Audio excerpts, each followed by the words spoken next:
Hello everyone, this is Dr. Madhulika Gupta and I'm here again with another part of demand analysis, that is elasticity of demand. In the last video, we have studied about law of demand, its assumptions and exceptions, determinants and types, then variation in demand and change in demand and types of demand, right? So in this video, we learn about elasticity of demand. There are three types of elasticity: price elasticity, income elasticity and gross elasticity.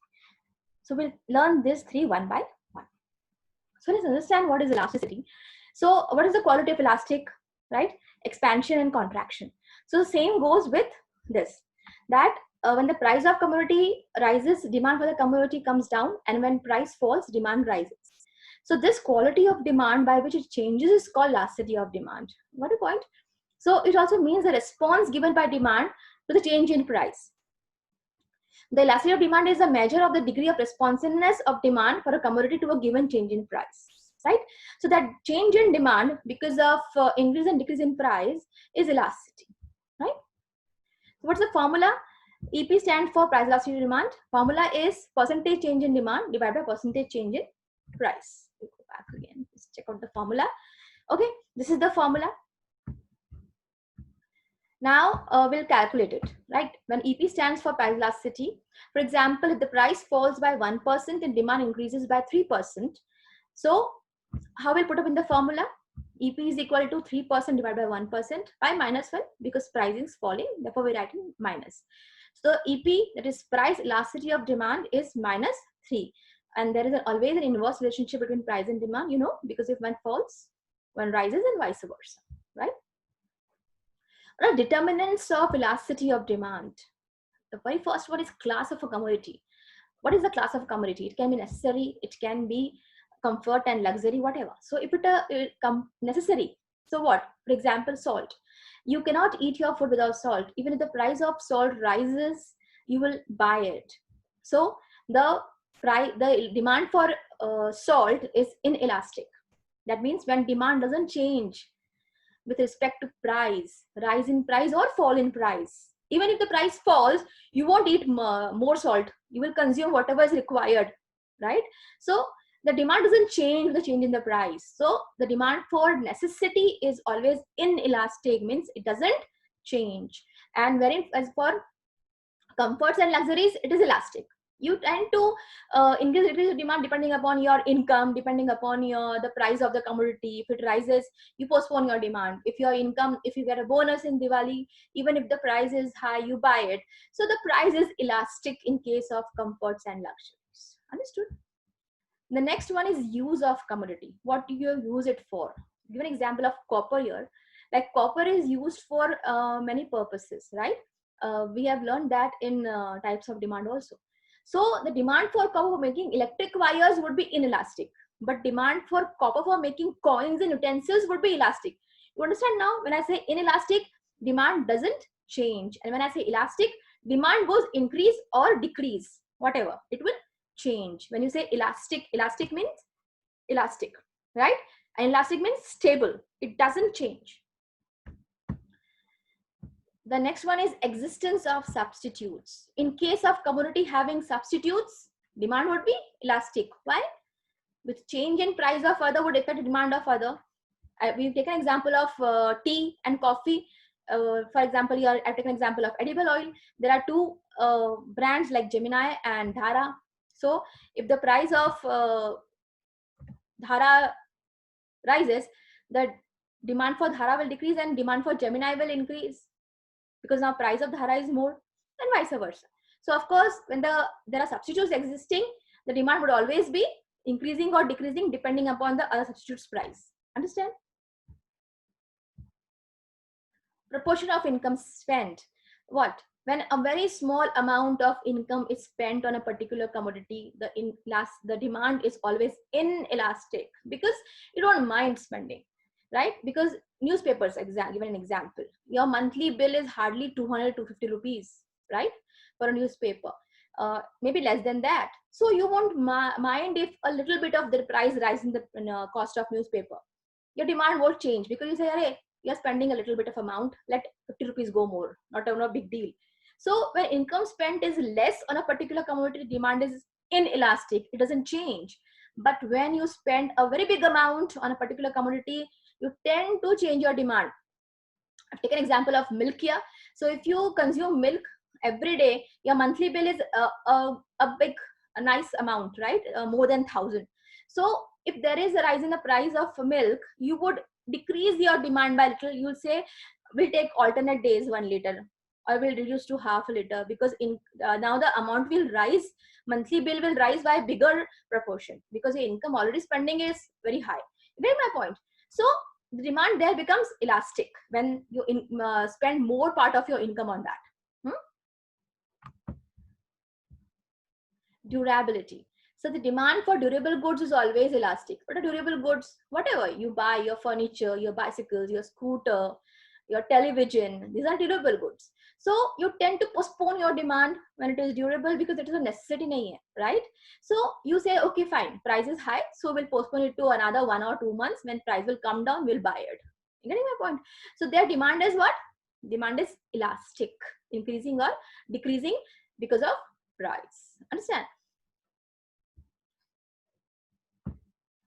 Income groups. Now, demand coming from lowest and highest income groups is inelastic, it is said. It's a study. So why it is inelastic? Because lowest income group already spend very less amount of their income. They earn daily and eat daily, right? So they can't spend less than that, and they can't spend more than that also. So demand is inelastic. And highest income group are, they don't mind about spending money. They are like, no problem if the money is going. So when the price is rising, they buy it because for them money is not a big deal. So it is said that who are from highest and lowest income groups, the demand for commodities is mostly inelastic, doesn't change in price. But when it is about middle class people, middle class income group people, the demand tend to be elastic because middle class people are more adaptable to the situation, and they increase and decrease demand as per the increase in price, right? Habits, as we have studied, also in law of demand assumption exceptions we have studied, right? So habits makes demand inelastic, right? If you are a habit, like over there also take an example of a smoker. If he has having addicted to smoking or habit of smoking, he won't change his demand even if the price rises. His demand would be inelastic. Like we are somewhere addicted of tea or coffee, so we won't change our demand if the price of tea rises. We will drink tea because we are habitual to it. So demand is inelastic when it comes to habits. Okay. Now we'll study types of price elasticity of demand. Let's study them one by one. The very first one is perfectly inelastic demand. It is inelastic, means the demand will not change with whatever change in the price. Understood? So here I have shown in the graph, on y-axis it is price, on x-axis it is quantity demanded. Now see, the quantity demanded is stable, it's stable, and the price is rising. So the demand curve is a straight line. Understand?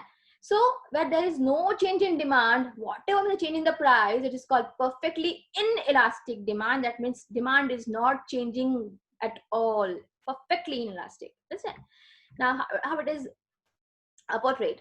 For example, at rupees 20 price of sugar, demand is 10. When the price comes down to 15, it demands remains the same. There is no change in the demand, right? So this is perfectly inelastic. So in spite of greater change in price, there is no change in demand, and demand is constant. Understand? So if you suppose the price changes 50%, the demand changes 0. Formula, put up in the formula. You put up in the formula. So EP is equal to 0 upon 50. Remember the formula of elasticity of demand? It was change in demand divided by change in price. So demand is 0, change in price is 50. So now EP is 0. Understand?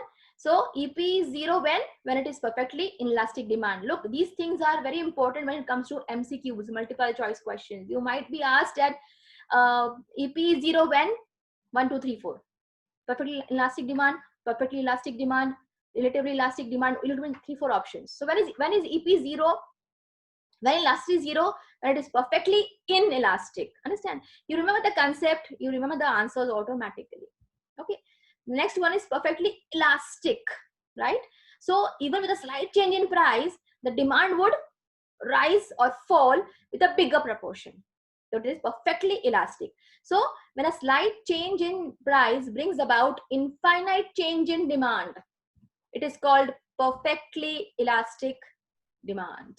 So here the price is stable. The price is stable. See, but the quantity is changing.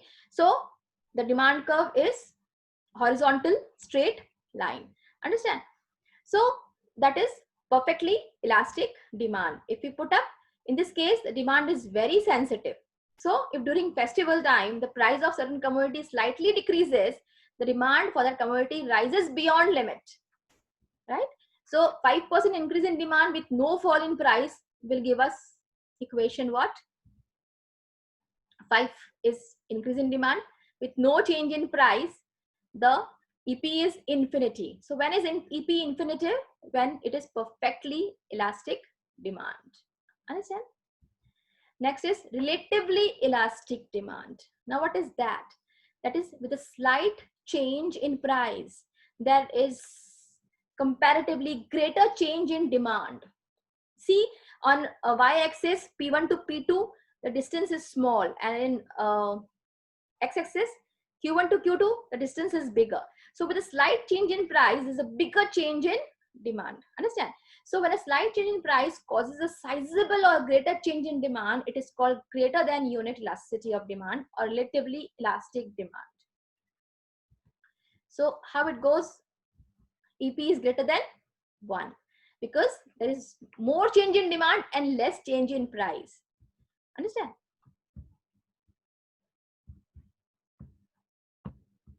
Okay.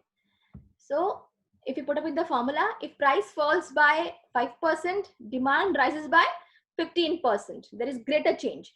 The elasticity would be greater than 1. Put up in the formula, 15%, 15 by 5, 3.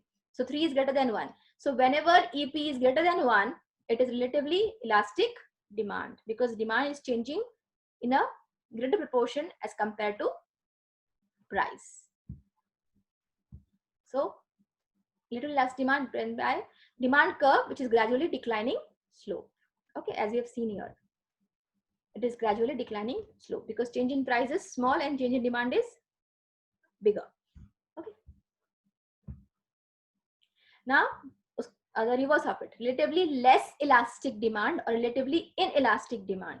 That is, with a greater change in price, there is comparatively less change in demand. When we call change, it can be increase or decrease both, right? When we call it change, it can be both increase and decrease. Okay. So when a greater change in price is followed by relatively less change in demand, it is called less than unit elasticity. That is relatively inelastic demand.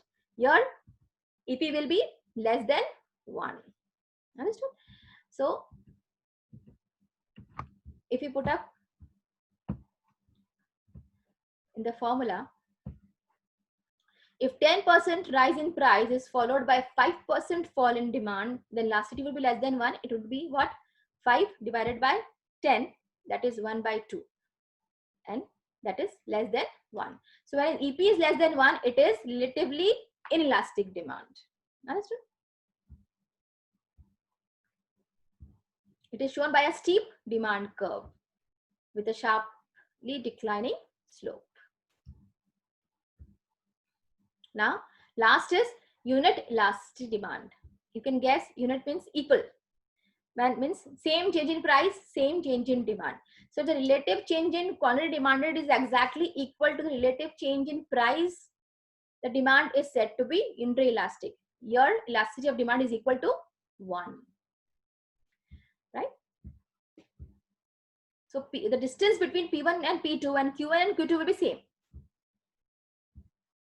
So you put up the formula, when change in price is followed by exactly proportional change in demand, the demand is said to be unit elastic and EP is always 1.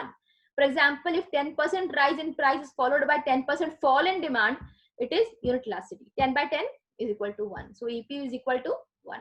So the demand curve is this case is what? It is rectangular hyperbole curve. This can also be a part of MCQ question. If a demand curve is rectangular hyperbole, then it is 1, 2, 3, 4 options, right?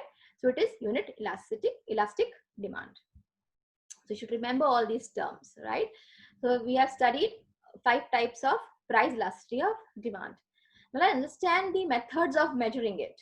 What are the methods of measuring it? The first method is point method. It was suggested by Dr. Marshall, one of the economists. And according to this method, we take a straight line demand curve joining 2 axes and measure elasticity between 2 points on the demand curve, which are assumed to be infinitely close to each other. So we take 2 points. So EP is the price elastic demand, P is the price, delta P is a slight change in price, Q is quantity demanded original, and delta Q is again slight change in the demand, and price elasticity can be calculated by formula. What is the formula given? This is the formula given. What is that?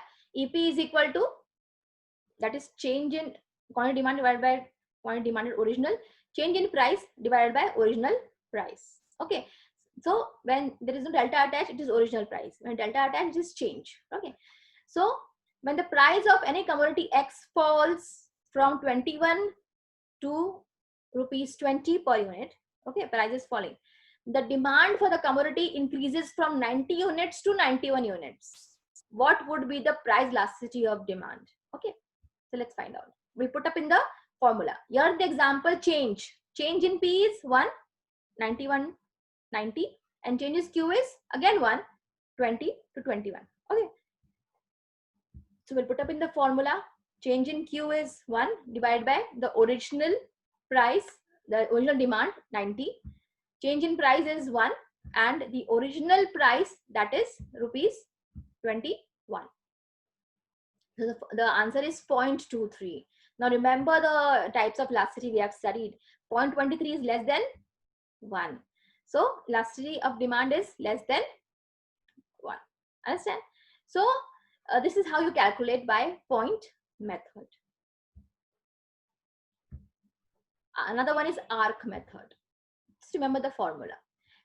Instead of taking 2 points on demand curve very close to each other, what is done in here? If we take an arc or a small part of demand curve, the method becomes arc method.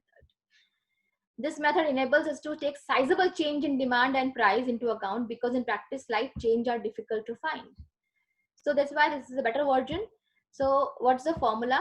The formula goes like this. EP is equal to Q1 minus Q2 divided by Q1 plus Q2 divided by 2, again divided by P1 minus P2 upon P1 plus P2 divided by 2. Now we cancel the 2. So we get the formula, this one, Q1 minus Q2 divided by Q1 plus Q2 divided by P1 minus P2 divided by P1 plus P2. This is the formula, final formula of arc method. Take an example and put up in this formula. The demand for the commodity increases from 5 units to 15 units. After a fall in price from 9 to 8, what will be the price elasticity in this case? So Q1 will be original, Q2 will be new one. Same for price. P1 will be original, P2 will be the change. Okay. So EP is 8.5 and the demand is highly elastic. Why? Because it is more than 1. You put up in the formula. For example, quantity demanded increases from 5 units to 15 units. So original, it was Q1 was 5, Q2 is 15, and fall in price from 9 to 8. So P1 is 9 and P2 is 8. So put up in the formula, you get 8.5. So if it is more than 1, it is what? It is highly elastic demand, as EP is more than 1. This is what you have to give an interpretation. The next one is total revenue or total expenditure method. So elasticity of demand can be measured with the help of total revenue of the firm, total expenditure of the consumer on the product concerned. So if a slight fall in the price leads to a sizable increase in demand, it will cause an increase in total revenue. The demand in this case will be highly elastic. If on the other hand, there is a fall in the total revenue because a fall in price does not lead to an equivalent increase in quantity demanded, it would be inelastic and will be shown by a fall in total revenue. So we'll check out with the help of a table, don't worry. Since the proportional change is known as the case of unit elastic, in terms of total revenue, we shall find that total revenue remains constant as price and demand changes, right? So let's understand the help of table. Price is given to us, it's falling. Demand is given to us, it is rising. Total revenue and is given to us. Now with the help of this third column, we'll interpret. So when total revenue is rising, we call it is highly elastic. EP is greater than 1. When total revenue is constant to 1800, we say EP is equal to 1. And when total revenue is decreasing, falling, we say it is inelastic demand and EP is less than 1. This is how you interpret with the help of this method, total revenue method. Now, what are the significance and uses of price elasticity of demand in our real life? Why do we need to calculate and find out the values of elasticity? What is the use of this study? We'll understand in practical way. So very first one is factors of production, right? How? So when it is possible to use these laborers as substitutes. So what you have studied over there? If there are substitutes, the demand is elastic. Remember? So demand for labor will become elastic. Hence, it will be difficult for union leaders to get rise in wages for the workers, because if they'll ask for a rise in wages, what will the employers do? They'll go for automatic computerized machines and substitute them in place of laborers. They'll say, it will be more affordable for us to buy machines instead of paying you more wages. So wherein the union leader will not be in position to demand more wages for the laborers. So this is how it is determined in the practical life. So the producers will prefer machines rather than workers. So under this situation, the laborers cannot demand increase in wages. Otherwise, he will be removed from a job. So they have to find out, for us, the demand is how? Demand is elastic or inelastic? If they find that demand is, if they find that the demand is inelastic, what would they do? They would charge whatever wages they want, because they knew that there is no substitute for us. So the employer will have to pay us. Then they would demand higher wages, whatever. Understood? Price policy of the firm. Now, businessman can fix the price of the commodity with the help of elasticity of demand. How? He will increase the price and get maximum profit in case of inelastic demand, because he knows that even if I increase the price, the demand will not change. But when demand is inelastic for goods, he will reduce the price slightly and manage to increase sale and profit, right? So because he knows the demand is elastic, if he reduce the price slightly, the demand would rise, shoot up. So then he can decide his marketing policy accordingly. Understood? Significance and uses, the next part. Policy formulation by the government. How it helps the government. The concept of elasticity of demand is of immense importance in various policies formulated and followed by the government. When demand is inelastic, producers may try to get more profit by increasing price. In this case, government comes forward to help consumers by controlling level of price of such goods, right? For example, control through ration shops on the demand of sugar, kerosene and cooking oil. Why ration shops were there? Just to put a rationing on the prices. Income policy. When demand for food grains is inelastic, a large harvest crop of food grains may bring price down of food grains. Hence, the income of the farmers may fall. At that time, the government enters and declares support price for the farmers in order to protect income interest of the farmers community. So this is how it helps government. The next is in tax policy. Government can decide tax policy on the basis of elasticity of demand, right? So in case of elastic of demand, in cases commodity where the demand is elastic, which, they will find how it can be taxed. So if government imposes tax on a product, demand for which is inelastic, the expected revenue realization would be certain, right? Because they know that it is inelastic, it won't change. So even if they charge tax, the revenue will be there and there. International trade, how it helps. The concept of elasticity is useful for the people who deal in import and export. The import of agricultural goods is not beneficial because demand for these goods is inelastic. Understand? So at the same time, import of industrial goods is always beneficial because its demand is elastic. You understand how it makes sense, right? Scope of public sector. Elasticity of demand is useful for deciding upon the opportunities for public sector. In the economy, many commodities like public goods have inelastic demand. So in such case, private business person may start earning abnormal profits. So government takes such business in its own hands. For example, railways, water, electricity, etc. Got it? So we'll end our video here. In the next video, I'll teach you about income elasticity and cost elasticity, right? So wait for our next video. See you all. Thank you.